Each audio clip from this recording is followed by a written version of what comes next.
Khamenei হত্যার প্রতিশোধ নিতে ইরানের হিট লিস্টে ১৩ জন বিশ্ব নেতা এবং সেখানে আবার কেয়ার স্টেমার যে আমাদের প্রধানমন্ত্রী ছিল, বিদায় নিয়েছে। তার নামও আছে।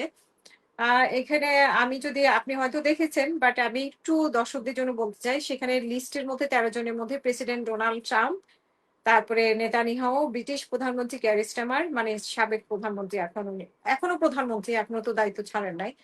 তারপরে হচ্ছে পররাষ্ট্রমন্ত্রী মার্ক রুবিও, প্রতিরক্ষা মন্ত্রী হেক্সেন এই তালিকায় রাখা হয়েছে।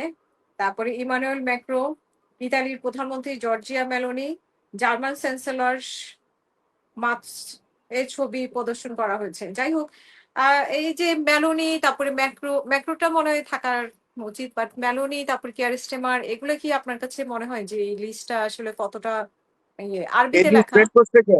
এই লিস্ট বের করছে কে? বলতেছে এই ইরানিরা বের করছে হত্যা করার জন্য। ইরানিরা কারণ আরবি লেখা ইয়েগুলো, নামগুলো এই যে আরবিতে লেখা না, শোনেন ছবিতে। আমি আপনাকে বলি, এইগুলা হলো হুম, ইসরায়েলের কাজ। তাই ইসরায়েলিরা না? এই ধরনের অপপ্রচার চালিয়ে নেটোভুক্ত হুম। দেশগুলোকে ইরানের বিরুদ্ধে যুদ্ধে নামাতে চাচ্ছে, প্রায়।